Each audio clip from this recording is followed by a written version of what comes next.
आगे बढ़ेंगे। बता दें आपको, प्रधानमंत्री नरेंद्र मोदी शुक्रवार को प्रयागराज में थे। कुंभ क्षेत्र में पहुंचकर पीएम मोदी ने आगामी महाकुंभ की सफलता के लिए कुंभ कलश का पूजन किया। संतों के साथ गंगा पूजन किया। इस दौरान मोदी ने लेटे हुए हनुमान जी के दर्शन किए और अक्षय वट की भी परिक्रमा की। मोदी ने हजारों करोड़ की परियोजनाओं का शिलान्यास और लोकार्पण भी किया।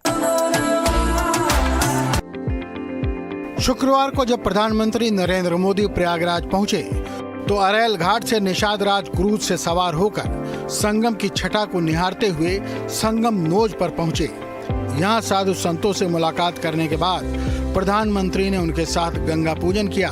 उनके साथ मुख्यमंत्री योगी आदित्यनाथ और राज्यपाल आनंदीबेन भी शामिल थीं। करीब 30 मिनट के गंगा पूजन कार्यक्रम में उन्होंने गंगा को चुनरी और दूध चढ़ाया और सेल्फी पॉइंट पर फोटो भी खिंचवाई। इसके बाद प्रधानमंत्री अक्षय वट के दर्शनों के लिए भी गए। प्रधानमंत्री ने अक्षय वट की पूजा अर्चना की। 2019 में जब पीएम मोदी कुंभ में प्रयागराज आए थे तब उन्होंने अक्षय वट कॉरिडोर को जनता के दर्शनों के खोलने के लिए प्रयास किया था और शुक्रवार को अक्षय वट कॉरिडोर के माध्यम से लोगों के लिए सुलभ हो गया। अक्षय वट दर्शन के बाद प्रधानमंत्री ने सरस्वती कूप का भी दर्शन किया और उसकी पूजा अर्चना की। इसके बाद प्रधानमंत्री ने हनुमान मंदिर कॉरिडोर के मॉडल को निहारा और अधिकारियों से उसकी जानकारी ली। इसके बाद प्रधानमंत्री ने लेटे हुए हनुमान जी का दर्शन और पूजन किया। इसके बाद प्रधानमंत्री संगम स्थल पर आयोजित जनसभा में पहुंचे, जहां उन्होंने महाकुंभ कलश को स्थापित किया। साथ ही 5700 करोड़ रुपए के कई प्रोजेक्ट का शिलान्यास और उद्घाटन किया। जनसभा को संबोधित करते हुए पीएम ने कहा, गुलामी के कालखंड में भी कुंभ की आस्था नहीं रुकी। उन्होंने इस मौके पर कुंभ की महत्ता को बताया। जहां धर्म, अर्थ, काम, मोक्ष चारों पदार्थ सुलभ है, वो प्रयाग है।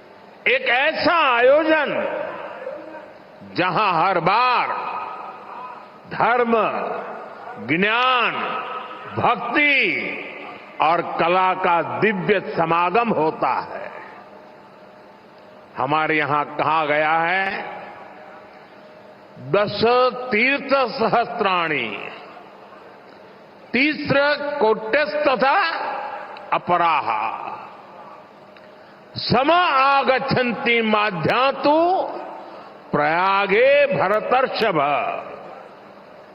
अर्थात संगम में स्नान से करोड़ों तीर्थ के बराबर पुण्य मिल जाता है। जो व्यक्ति प्रयाग में स्नान करता है वो हर पाप से मुक्त हो जाता है।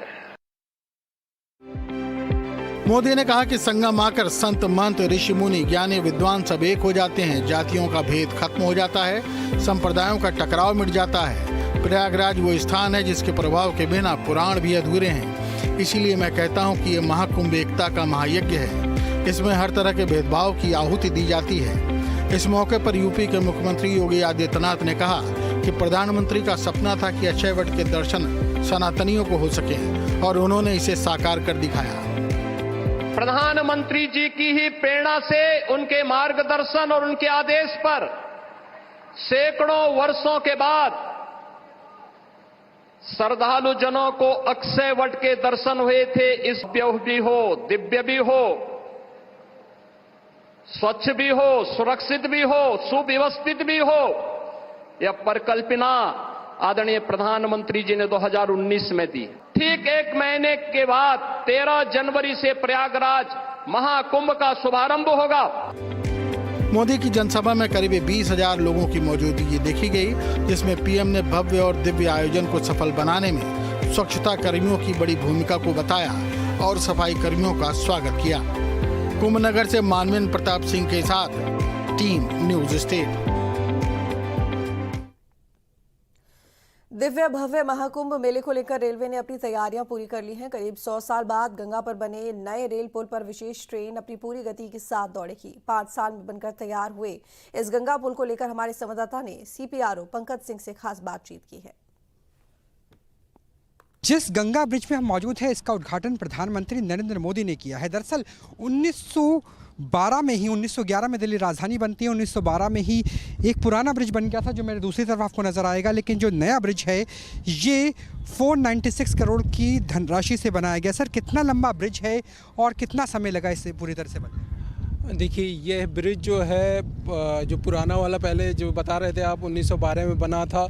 मीटर गेज लाइन का ब्रिज था। जब ब्रॉड गेज हुआ तो उसके बाद इसको रिटेन कर लिया गया था। तो इसमें कई प्रकार के रेस्ट्रिक्शंस थे, उसको ध्यान में रखते हुए ब्रिज स्वीकृत हुआ था और इसमें 496 करोड़ की लागत से ये ब्रिज बनकर तैयार हुआ। लगभग 2 किलोमीटर लंबा है। टू बी वेरी प्रिसाइज अगर बात करें तो 1934 मीटर लंबाई इसकी है। 76 मीटर का एक स्पैन है और ऐसे टोटल 24 स्पैन है इस ब्रिज में। इसके अतिरिक्त दोनों तरफ वायरडक्ट्स बने हुए हैं, जिससे कि मेला के दौरान, आप देख सकते हैं वायरडक्ट्स के नीचे से रोड गई हुई है, जिससे मेला के दौरान ब्रिज को इस पार से उस पार लोग पार कर सकें। तो 872 मीटर का वायरडक्ट्स बने हुए हैं। गंगा नदी पे पुल बनाना अपने आप में बहुत बड़ा चुनौतीपूर्ण कार्य रहता है और इसको रिकॉर्ड टाइम में पूरा किया गया है। अगर पिछले 5 सालों के दौरान ही ये ब्रिज पूरा बनकर तैयार हो गया। डबल लाइन का ब्रिज है, तो दोनों तरफ से ट्रेनों का आवागमन इस पर से हो पा रहा है। 1934 मीटर लंबाई, 496 करोड़ की लागत, नीचे उतरने की जगह 3-3 फुटपाथ और उसके बाद ये नया रेल ब्रिज बहुत तेज गति से काम करने के लिए तैयार है 1912 के बाद। और अब 2024 में गंगा पर दूसरा रेल ब्रिज बनकर तैयार हो गया है। कैमरा सहयोगी राकेश रावत के साथ राहुल अब्बास, न्यूज़ स्टेट, प्रयागराज। फतेहपुर पहुंचे एसपी के राष्ट्रीय